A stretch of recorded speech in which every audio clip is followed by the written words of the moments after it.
Hi guys, alright, let's go ahead and get into our first real Python tutorial. We're going to look at the different types of variables today. Python is a loosely typed language, which means that it doesn't really care what data the variables hold. So basically you just create a variable and you can put pretty much whatever you want to in there. So let's go ahead and look at how to build a variable in Python and also some simple mathematical operations while we're at it. All right. Okay, for the first part, we're going to do this in the command prompt.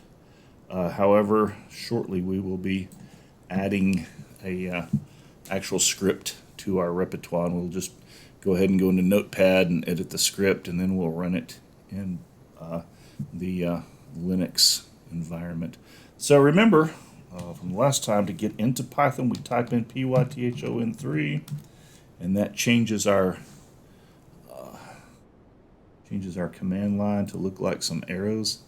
I don't know why my screen is offset by about 6 pixels, but in fact it is, so that's kind of irritating. I'll have to get busy and fix that. All right, so once again, let's go back in and run that hello world function again like we did last time. So if you recall last time we did print. Print is a function, by the way. A function is some code in Python that does something.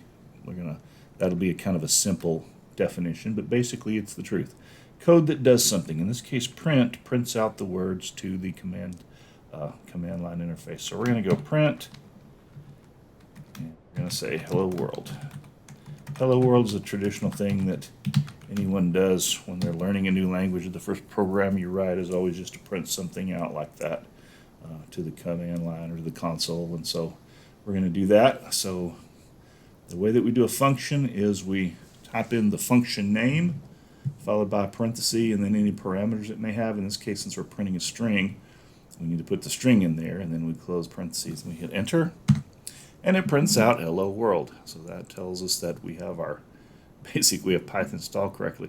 However, now what we want to do is want to make use of variables. Variables are basically containers for some kind of data, and we give them a name so that we can call them later in the program.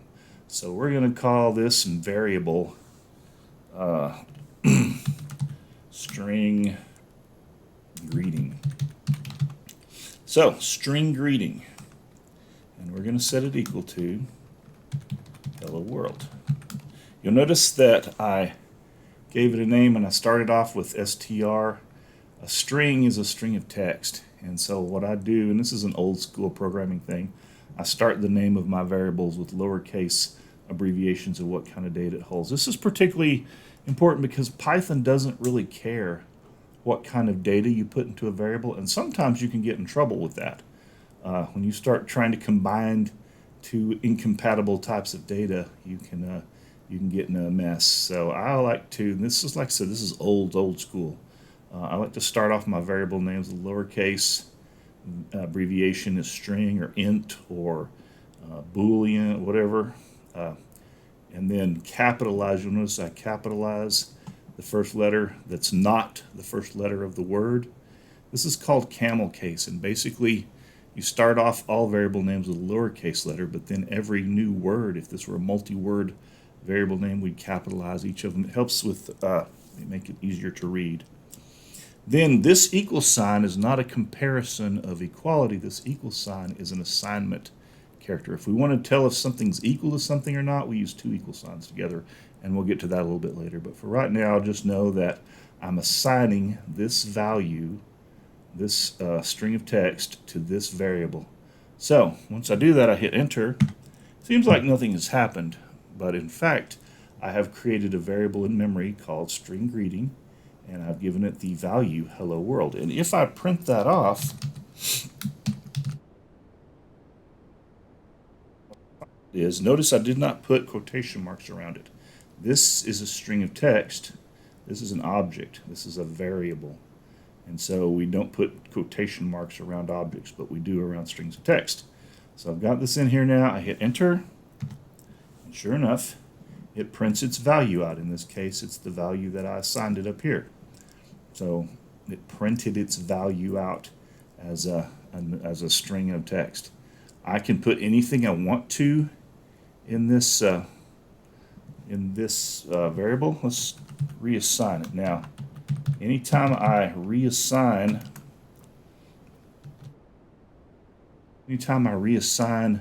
a variable, basically what I'm doing is taking whatever that's in there out and putting something new in. Think of it like an egg carton.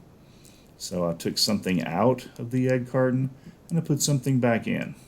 So where string greeting up here used to be hello world, it was a string of text. Now it's a number, 123. I hit enter. And now I'm going to add 5 to it. But I got to print it. Forgot. Print. Otherwise, we won't be able to see it. All right, so I'm going to print out my variable plus 5. And it gives me 128, which would make sense because 125 or 123 plus 5 would be 128.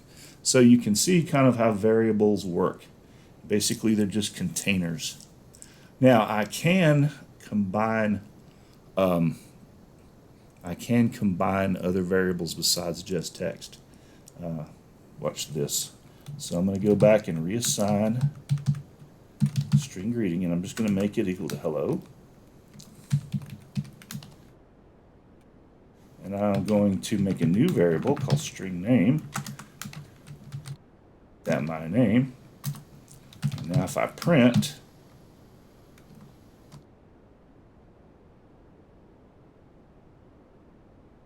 add them together,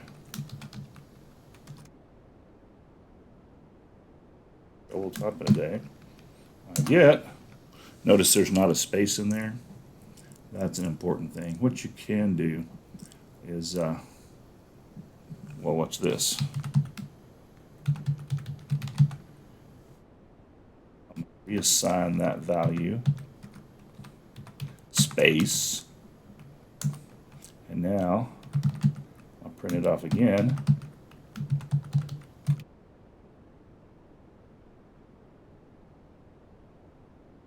Looks like it ought to. Basically, what I did was I just added a space to the end of this value. But as you can see, when I use the plus sign and I'm combining strings of text, what happens is called concatenation. It puts the two strings together. On the other hand, if I change the values,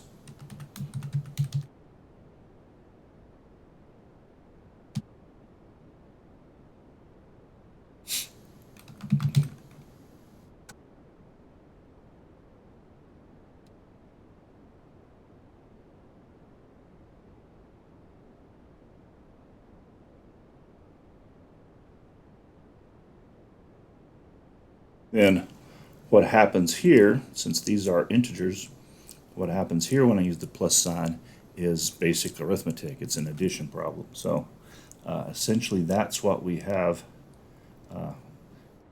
Python is loosely typed, which means I can put anything I want to in the variables, and I don't have to declare them as a specific data type. If this were Java, for example, in Java, you have to declare your variable, not only the value of it, the name of it, but you also have to declare what data type it is. String variables can't hold integers. Integer variables can't hold booleans. Boolean variables can't hold objects and things like that. So Python is a loosely typed language, which gives it some advantages and some real disadvantages. When you're programming, it's easy to find that you've created bugs that you can't find because you're trying to combine two variables that just aren't going to combine. You might ask, well, what would happen if I tried to combine a string and a number? So let's say I change the variable string greeting back to hello. Print.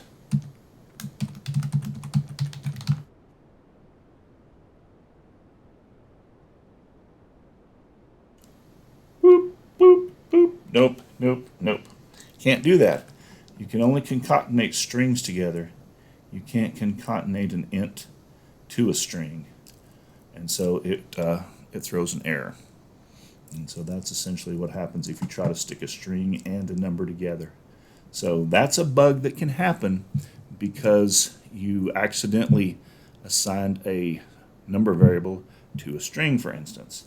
That's how you can get in trouble with Python. It happens, can happen on really complicated programs. It can happen pretty easily. So you have to be very careful about what kind of values you put in, and you have to make sure that they are compatible, I guess.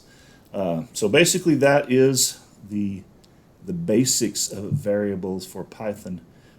There are some constraints that you need to work with. Variable names can't start with special characters. They can't start with numbers, or let's see if that's true.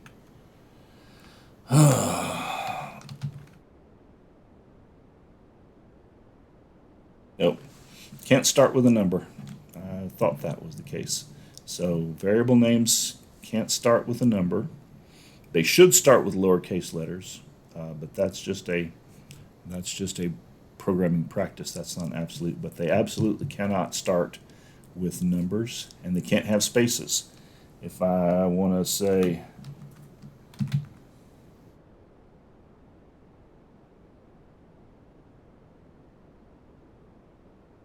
can't do it. You can't have spaces like that. So what we do if we want to make multiple name variables is we use what's called camel case. I talked about it a while ago. You want to make your variables sound, or you want to make the names of your variables meaningful. You don't want to just use X or Y or a collection of letters or anything like that. You want to explain what your program is doing with your variable names. And so that example that we just did, this is my name. If I wanted to do a variable like that in a real program, I would type it like this. It's all one word, there's no spaces, it starts with a lowercase, and the words that make up the variable name are capitalized in the first letter. Basically, that is an example of camel case, because it looks like a camel, it has humps in the middle. And what that does is it makes it easy to read. It starts it off with a lowercase letter, and it will allow me then to do something like that.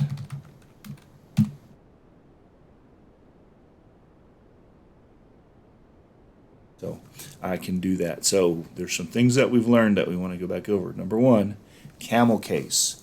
Variable names can't have spaces, but if you need to make them more than one word, then what you want to do is capitalize the first letter of each word and put them together without spaces.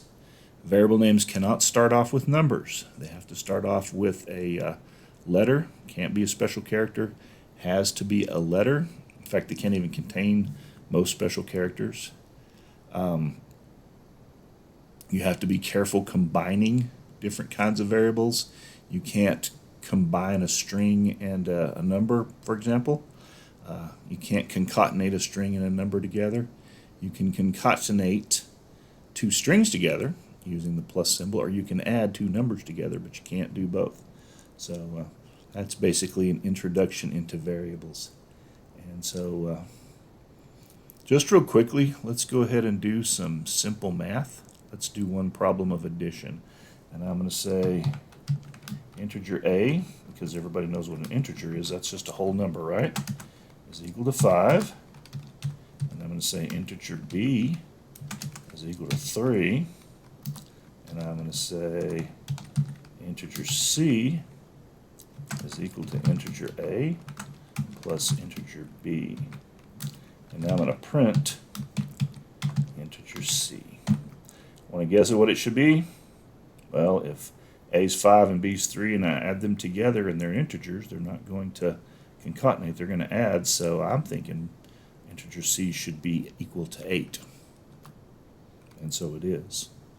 So that is how we would write a simple script in Python. The next time we practice, of course, we're going to be using Notepad, and we're going to actually write the script as a separate file and then run it that way. But for right now, these simple ones we're going to run in the command line because it's just easier.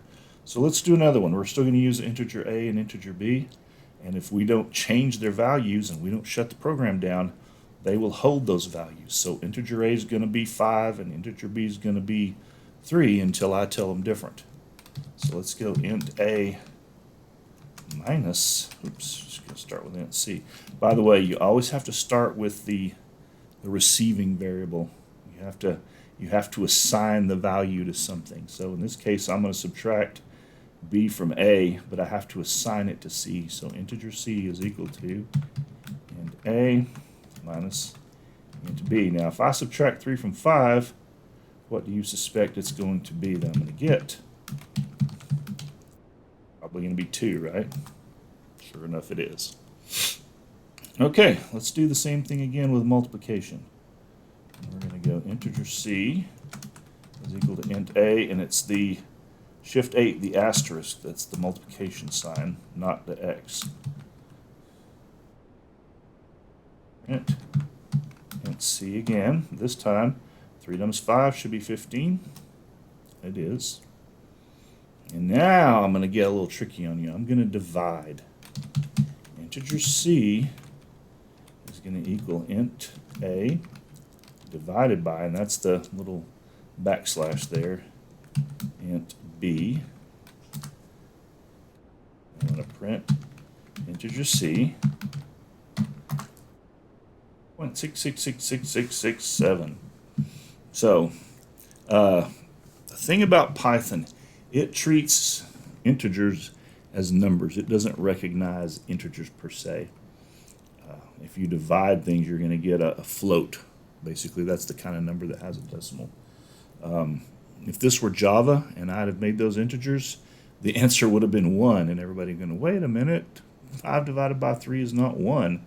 But in fact, in integer division it is, because it ignores the decimal point. So basically it just rounds it off to 1. But in this case, as you can see, Python treats division like they were floats. All right, so that's basic variable creation and also basic mathematical operations within Python. Hopefully that will be helpful and it started you on your way to becoming a programmer in Python.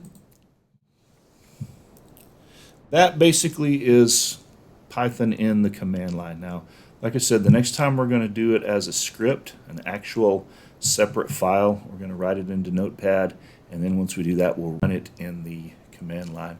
Basically, it's really simple to do. You just type your code into Notepad, save it as a .py file, and then type in the word Python, name of the file .py, and it runs. So shouldn't be too much trouble. Hopefully